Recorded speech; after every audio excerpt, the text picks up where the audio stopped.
bienvenue dans ces bulletins d'information sur les antennes de la centrale radio et télévision. Commençons déjà par cette information. 11 jours après son arrestation à Kinshasa par des agences et réclamant de l'ANER, l'Agence nationale des renseignements, l'avocat du collectif de l'opposant Kikouni Ramazani Chabani déplore les faits que son client n'a jusqu'à présent été en contact avec la famille ni même son avocat malgré son état de santé. Suivant.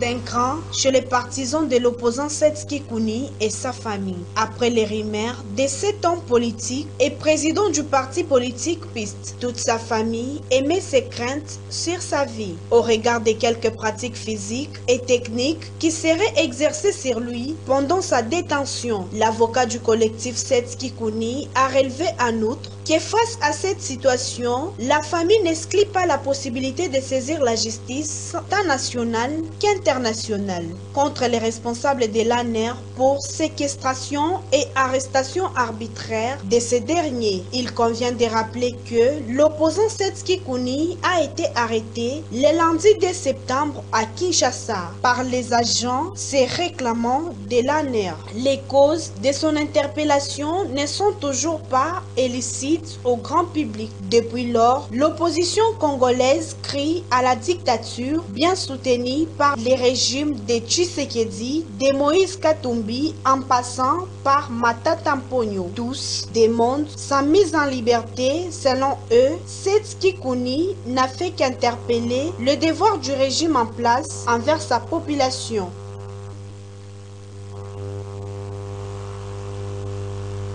Nous poursuivons toujours avec ces bulletins sur les antennes de la centrale radio et télévision suite aux incidents malheureux constatés au ministère d'État et de la Justice. Les partis politiques, la NOGEC de l'ICASI par l'entremise de son fédéral maître Igo Kassungu organise une marche de soutien la journée de ce samedi 14 septembre 2024, tous dans les rues de l'ICASI pour soutenir les actions qui mènent Constant Moutamba. Les détails dans ses propos.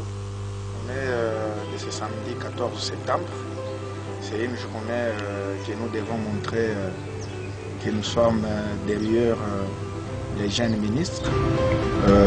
Les jeunes ministres qui fait bouger les choses dans son secteur de la justice. Il a besoin de voir que la population congolaise est derrière lui en train de lui soutenir dans ses actions qu'il pose pour que nous puissions avoir une bonne justice. Pourquoi? Parce qu'il y a un groupe de gens qui ne veulent pas le développement de notre pays. C'est pour cela que nous avons constaté cela, nous avons vu, nous avons dit que non, trop c'est trop. Cette fois-ci que nous aussi, nous allons se regrouper, toute la population congolaise, toute la jeunesse congolaise, derrière le ministre de la Justice, pour lui montrer notre soutien. C'est une marche qui montre l'attachement au ministre, parce que ces groupes-là, des mafieux, ils ne sont pas plus que les petits peuples. Nous, qui sommes victimes de nos parcelles, il y a des gens, on les a ravis des parcelles. Il y a des gens, ils ont pris des parcelles d'autrui par trafic d'influence, par l'injustice de notre justice, parce qu'il a quelqu'un à la justice. Il y a des gens qui sont arrêtés dans des prisons arbitrairement. Il y a des gens, des innocents. Vous voyez, tout ça, nous voulons que la justice au Congo soit une meilleure justice. Et la justice élève une nation. Tout celui qui soutiennent la vision du chef de l'État, parce que la vision du chef de l'État, c'est un état de droit. L'état de droit, c'est respecter, donner la raison à celui qui a raison, donner celui qui n'a pas raison, qu'il soit puni conformément à la loi. C'est alors que nous aurons un état de droit. C'est parce que la vision du chef de l'État dans les secteurs de la justice et sous son ministre, le ministre d'État, ministre de la Justice et garde des Sceaux, c'est bien lui qui est en train de matérialiser la vision du chef de l'État dans les secteurs de la justice. Donc, nous faisons appel à tout le monde, à tous ces gens qui veulent voir l'état des droits dans ces pays, de venir faire la marche ensemble avec nous pour soutenir. Changeons des chapitres à prison. La députée provinciale Égide Chala Mobikaï a été reçue par le premier citoyen de la ville de Likasi, Mungombantamba Henri, mais avant d'échanger avec les différents gestionnaires de la dotation des 0,3 des chiffres d'affaires des entreprises minières de la ville de Likasi pour lui permettre de se faire une idée claire de la question de ces fonds alloués. Suivant. L'hôtel de ville de Likasi a reçu l'honorable député provincial Égide Chala dans le cadre de ses activités de vacances parlementaires. Le préfet de la ville de Likasi, Henri Mungombantamba, devant l'élu légitime du peuple, a égrené les différents projets de développement qui nécessitent l'accompagnement des élus tant provinciaux que nationaux pour leur réalisation. Le parlementaire de la ville s'est entretenu par la suite avec les différents gestionnaires de dotation pour la contribution au projet de développement dit 0,3% du chiffre d'affaires, qui du reste est une obligation imposée aux entreprises minières en vue de s'acquitter de leurs responsabilités sociétales. Les différentes dotations de la ville de Likasi contribuent de manière positive au développement des communautés impactées par les différents projets miniers. Comme vous le savez, les entreprises minières contribuent à différents échelons. Nous avons d'abord le 15% pour la redevance minière. Vous avez les 15% pour la redevance minière, c'est mensuel. Vous avez les 0,3% pour la dotation et également les cahiers des charges qui est géré par les entreprises minières. Et là, nous étions en réunion par rapport à la dotation des 0,3% qui est gérée par la communauté locale. C'est vrai qu'il y a des messages qu'on voit par-ci par-là. On a été saisi par la population parce que la population n'y voit pas clair. Voilà pourquoi dans notre mission également de contrôler, nous avons été en contact avec les présidents de cette dotation des 0,3%. Les différents présidents, je crois qu'il y a à peu près 9 dotations des différentes entreprises minières.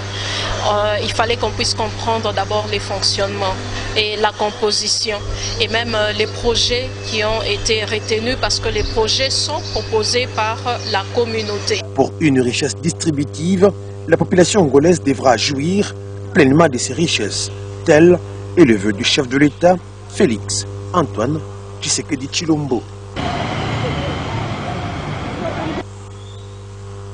Parlons éducation à présent dans ces bulletins d'infos. L'année scolaire 2024-2025 douteuse suite à des multiples raisons de la part du corps scientifique ainsi que les parents qui peinent à envoyer leurs enfants pour être à la page du programme national d'enseignement. Suivi les réactions des responsables d'école dans ces reportages de Théophile Munda.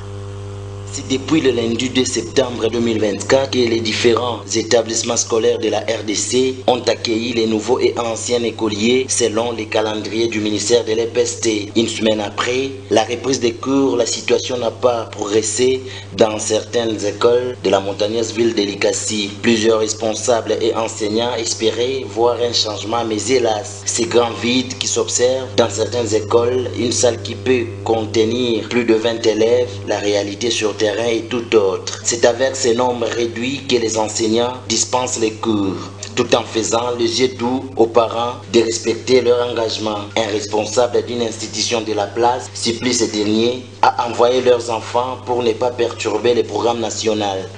Donc le ministère a déjà produit le calendrier 2024-2025. Donc ces calendriers comptent au moins 222 jours. Donc ce qui fait que on n'a pas vraiment beaucoup de temps à perdre. C'est ainsi que nous lançons un appel pathétique à tous les finalistes qui traînent encore les pas à venir, surtout ici chez nous à complexe scolaire Moulizo. Les cours ont débuté depuis les 2, donc depuis la semaine passée. Nous sommes avec les finalistes qui ont déjà commencé. Les professeurs sont déjà là, au four et au moulin. Donc c'est pour dire que nous n'avons pas beaucoup de temps à perdre. Parce qu'ici, au mois d'avril, nous serons obligés d'arrêter les cours pour le mois de mai. Donc, ça sera un certain lundi 5 mai.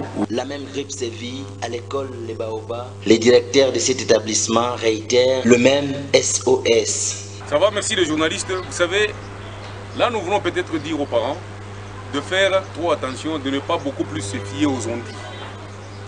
On dit que non, voilà, il y a une grève. Non, on ne voit pas la grève. S'il y a réellement la grève, je pense qu'on ne verrait plus jamais sur la route là-bas les enfants qui sont en bleu et blanc.